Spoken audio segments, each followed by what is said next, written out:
there has been a data mine involving GeForce Now, where somebody was able to unearth seemingly a list of unreleased games. Now, this leads to the speculation, considering the fact that this has happened before, this list is pretty incredible if you really want to believe all of it. There's crazy stuff on here, like a Steam version of God of War, a BioShock RTX as it's labeled, a game called Fight for Middle-earth, but Nvidia has come out and kind of debunked some things. You know, there are certain things out there, like say the GTA remake remaster thing. We still don't know if that's totally legit coming out, but what Nvidia said here is that this list is real, this is a real leak, but that this list is speculative. Meaning that, according to them, a lot of these things were placed as almost like placeholders, speculating what we're going to see in the future. There's even stuff as crazy as Crysis 4 on here. I don't know for sure how to take this because on the one hand, Nvidia works very closely with developers and they are going to know about projects ahead of time and before they are announced. But on the flip side, there might be somebody working there that needs to put placeholders and is just a fan of games, and they're gonna throw out some crazy things like the Resident Evil 4 remake. If you pay attention to gaming news, you know that's eventually coming. But some of the stuff on here, like including Injustice 3 and Injustice 3 having a title, are very specific, leading a lot of people to think that some of this is actually gonna be real. So earlier today, Take-Two Interactive had their yearly shareholder meeting, and I suspected at this meeting that something interesting could happen.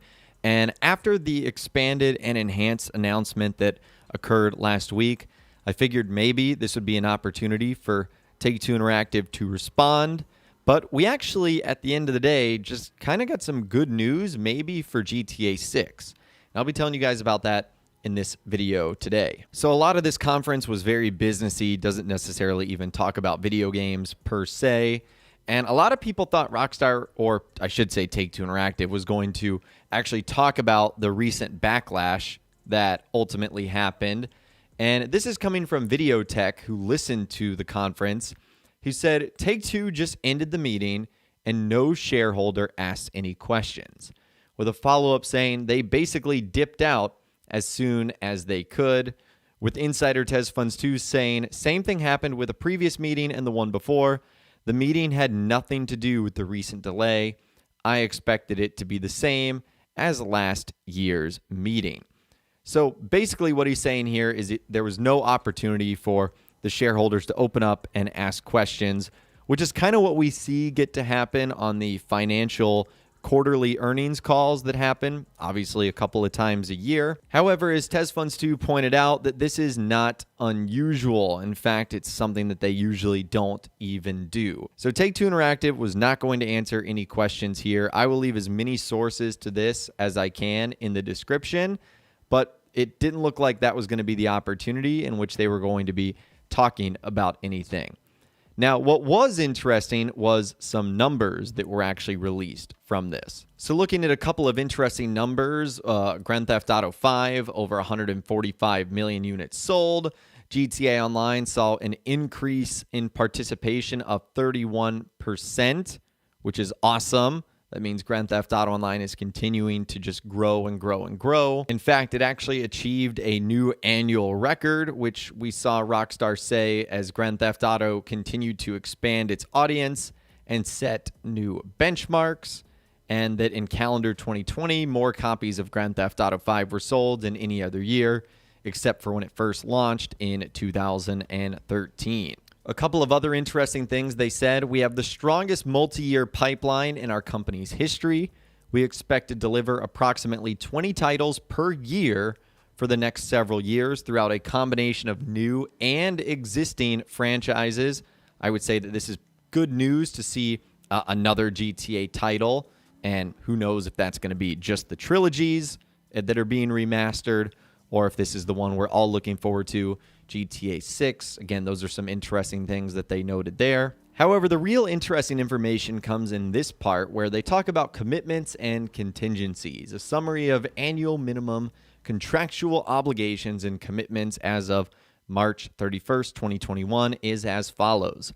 So you can see there, they have it listed out for the next set of fiscal years, 2022, 23, 24, 25, 26, and thereafter. And you guys can see there, at least the big jump that players are pointing out is the marketing in fiscal year 2024.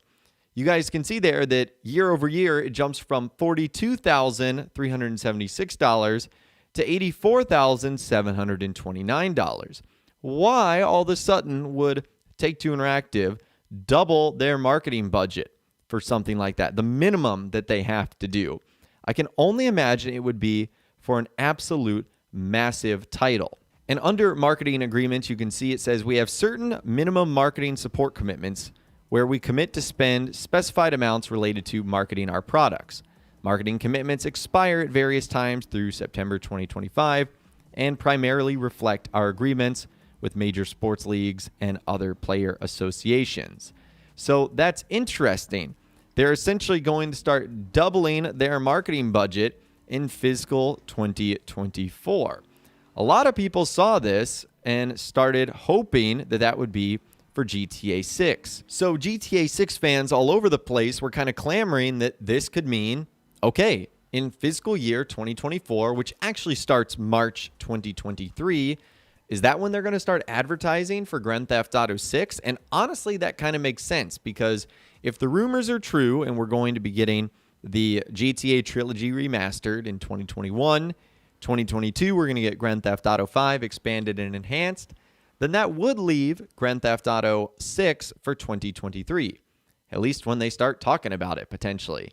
However, the only thing that's a little bit off here is this is in no way, shape, or form going to cover the marketing budget for GTA 6. In fact, it's barely going to cover the price of probably printing out the labels for these games. So this table only lists existing signed up commitments that were in place by March this year.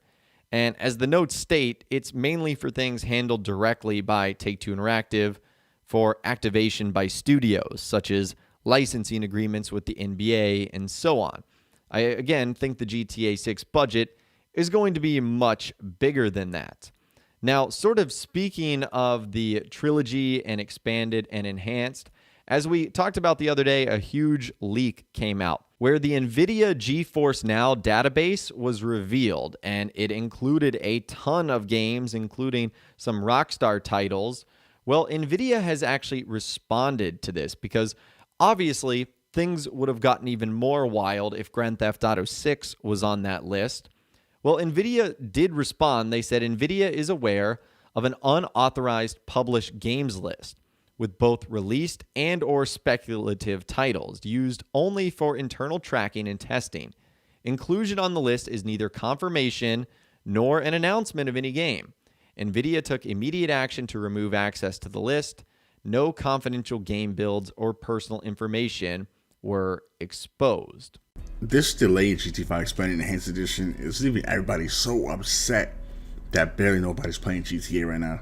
I mean, there's a few low streamers who are actually playing this, and there's some that are just doing try-hard fights and stuff like that. But, it just looks like, the Expanded Enhanced, it's like with major upgrades, it's not really happening. But this isn't about GTA 5. This is the curse of GTA 5 Expanded Enhanced. Because everybody now wants GTA 6. Everybody wants Rockstar Games to forget about Expanded Enhanced Edition and move and jump over to the next series of GTA.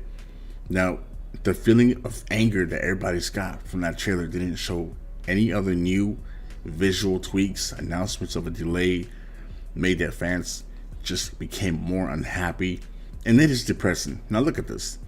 This person jumped into somebody's show and says, I would like to know what the hell is GTA 6. Like, damn, that dude got some real big what. And then we got this one right here where somebody's an AEW fan says, announce GTA 6. Here's a little closer one. You see that? People are fans no matter where you go. GTA 6 is going to go where it needs to be because everybody's tired of the whole GTA 5 thing.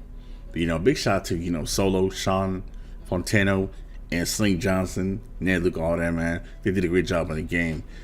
But I believe it's time to move on and give us something new. If we're still waiting for a GTA trilogy, I'm game for that. They don't have to bring expanded enhancement. They can just jump right in and just give us, the trilogy for now. And then GTA 6.